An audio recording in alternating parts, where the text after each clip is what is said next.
Gideon had died, and no sooner than after his death, the children of Israel turned away again from worshipping the Lord their God who had delivered them from the hands of all their enemies on every side, nor did they remember him, but they played the harlot with the Baals.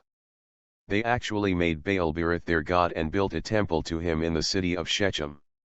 The city of Shechem had always been an important fortified city situated on the slope of Mount Ebal where the main highways and trade routes intersected well before the arrival of the Israelites. It was located between Mount Ebal and Mount Gerizim, and had always been devoted to pagan gods. Generations earlier, before the existence of Israel, Abraham had built an altar to the Lord after the Lord had appeared to him in the city of Shechem. The Canaanites were in the land and worshippers of Baal during that time. When Abram passed through the land, the Lord appeared to him and said, "To your descendants I will give this land." There Abraham built an altar to the Lord. Jacob, Abraham's grandson, also went to the city of Shechem after leaving Padan Aram, and he set up his tent before the city. He bought the land where he set his tent from the children of Hamor, a Hivite prince, who at that time was prince of the land and city of Shechem. Then Jacob erected an altar there to the Lord and called it El-Ilahi Israel. It was many years earlier when Joshua made a covenant with Israel, and made for them a statute and ordinance in Shechem. Joshua wrote the words in the book of the law of God there. He took a large stone and set it up under the oak that was by the sanctuary of the Lord. The stone was to be a witness to them, for it had heard all the words of the Lord, which he spoke to them. The stone was to be a witness to them, unless they deny their God. Now, the children of Israel have forgotten the Lord their God, the one and only true living God, to turn to a false god Baal-berith also known as El-berith, and they set up a temple in the city of Shechem for him where the sanctuary of the Lord God had once been. They traded the Creator God El-Ilahi of Israel for the false god El-berith of Canaan. Satan has always wanted to be worshipped. He always wanted to be like God. Therefore, he gets the people of Israel to set up a pagan temple and a sanctuary in the same city where the Lord's sanctuary was once built. Likewise, just as Joshua made a covenant with Israel at Shechem and wrote the words in the book of the law of God there, Satan got the children of Israel to worship him by turning them to worship Baal-berith, meaning Baal of the covenant. Satan never left his territory, for Shechem has always been devoted to pagan gods. Gideon had 70 sons who were his own offspring, for he had many wives. He had one son by a concubine in Shechem and his name was Abimelech. The names of the 70 sons are not given, except the youngest of Gideon who was Jotham. Abimelech, Gideon's son, went to Shechem to his mother's brothers, and spoke with them and with all the family of the house, asking all the men of Shechem which was better for them, that all 70 of the sons of Gideon reign over them or that one reign over them. He reminded them that he was their own flesh and bone. Abimelech was going to turn against his 70 half-brothers. His mother's brothers spoke all these words concerning him in the hearing of all the men of Shechem, and their heart was inclined to follow Abimelech, for they said that he was their brother. Then they gave Abimelech 70 shekels of silver from the temple of Baal-berith, with which Abimelech hired worthless and reckless men, and they followed him. Then he went to his father's house at Ophrah of the Abiezrites and murdered his brothers, the 70 sons of Gideon, on one stone. But Jotham, the youngest son of Gideon, escaped the slaughter because he hid himself. So all the men of Shechem gathered, all of Beth Millo, and made Abimelech king of Shechem. Jotham was told what had happened to his brothers, and he went and stood on top of Mount Gerizim and lifted his voice and cried out with a parable, and put a curse on Abimelech. Jotham said, "Now therefore, if you have acted in truth and sincerity in making Abimelech king, and if you have dealt well with Gideon and his house, and have done to him as he deserves, for my father fought for you, risked his life and delivered you out of the hand of Midian. Nevertheless, you have risen up against my father's house this day. You have killed his 70 sons on one stone, and made Abimelech, the son of his female servant, king over the men of Shechem, because he is your brother. If then you have acted in truth and sincerity with Gideon and with his house this day, then rejoice in Abimelech, and let him also rejoice in you. But if not, let fire come from Abimelech and devour the men of Shechem and Beth Millo, and let fire come from the men of Shechem and from Beth Millo and devour Abimelech. Then Jotham ran away and fled, and he went to Beer and dwelt there for fear of Abimelech his brother. Jotham put a curse on Abimelech, in that if Abimelech had acted in truth and sincerity for what he did to Gideon and his house, they were to rejoice. If not, a curse in that, Abimelech was going to turn against the men of Shechem and Beth Millo, and the men of Shechem and Beth Millo would turn against Abimelech. Abimelech reigned over Israel for 3 years, though not a true king, because he established his reign through the murder of his brothers. Therefore, the Lord sent a spirit of ill will between Abimelech and the men of Shechem. Then the men of Shechem dealt treacherously with Abimelech, that the crime done to the 70 sons of Gideon might be settled, and their blood be laid on Abimelech, their brother who murdered them, and on the men of Shechem, who aided him in the massacre of his brothers.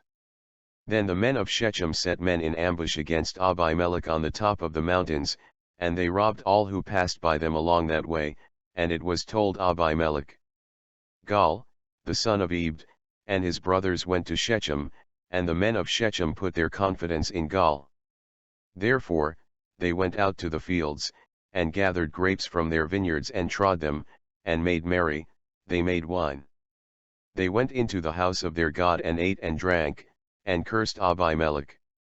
Then Gaal said to them, Who is Abimelech, and who is Shechem that we should serve him? Serve the men of Hamor the father of Shechem, but why should we serve him? If only this people were under my authority, then I would remove Abimelech. Increase your army and come out. Zebul, the ruler of the city of Shechem and the officer of Abimelech, heard the words of Gaal, and his anger was aroused. He sent messengers to Abimelech secretly, warning him that Gaal and his brothers had teamed up together and had come to Shechem, and they were plotting against him to siege control of the city. Abimelech and all the people who were with him rose by night and lay in wait against the city of Shechem in 4 companies. When Gaal went out and stood in the entrance of the city gate, Abimelech and the people who were with him rose from lying in wait.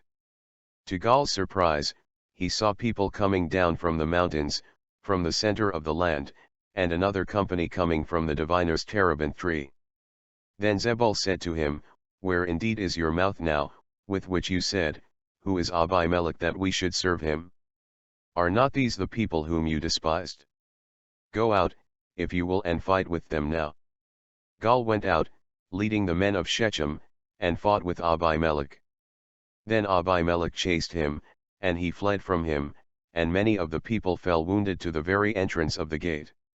Then Abimelech dwelt at Aramah, and Zebul drove out Gaal and his brothers so that they would not dwell in the city of Shechem. On the next day, the people of Shechem went out into the field, and it was told Abimelech. Therefore, he took his people, divided them into 3 companies, and lay in wait in the field. He looked, and there were the people, coming out of the city, and he rose against them and attacked them.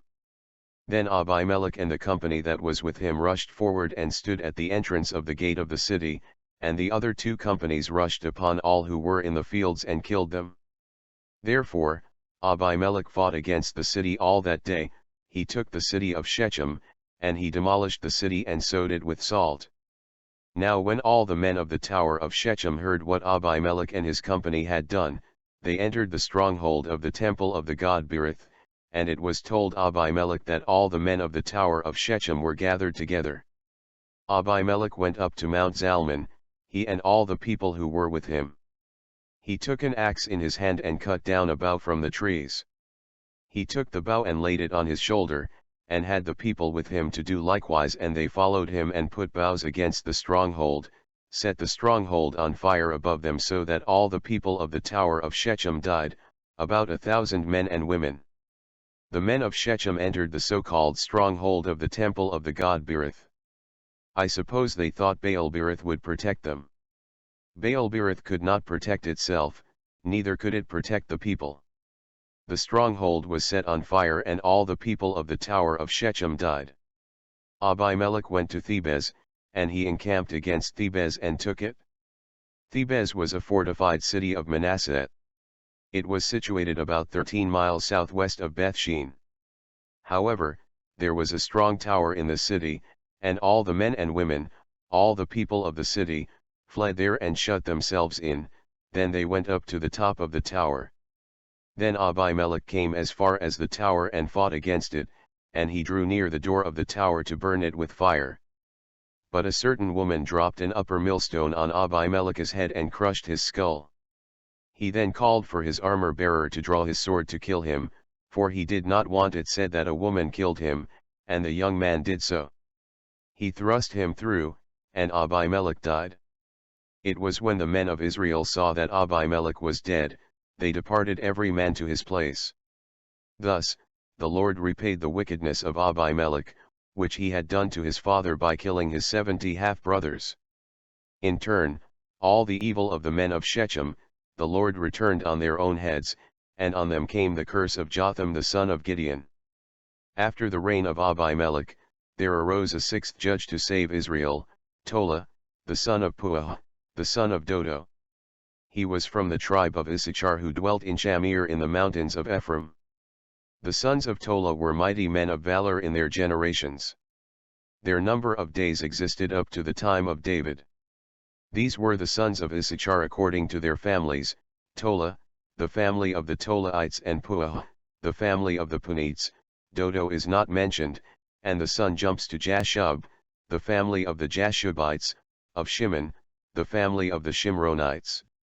These families of Issachar according to them were numbered. It is not said that Israel did evil in the sight of the Lord, therefore, Tola is classified as the second minor judge of Israel. It is not said that the children did evil in the sight of the Lord, therefore, Jair is classified as the third minor judge of Israel. He had 30 sons who rode on 30 donkeys.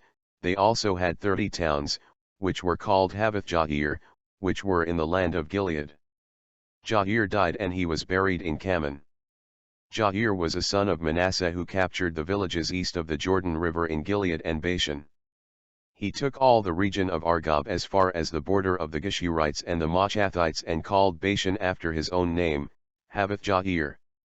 All the cities were fortified with high walls, gates, and bars, besides a great many rural towns before they were destroyed in the days of Moses. All the land the children of Israel took from Og king of Bashan, and it was given to the half-tribe of Manasseh. Deuteronomy 3 verse 5 says that 60 cities were taken, but there is no contradiction because there were 60 cities, and also a great many rural towns. Jair and his sons dwelt in 30 towns. Thank you for listening. If you liked this video, please like, subscribe, and share. Thanks.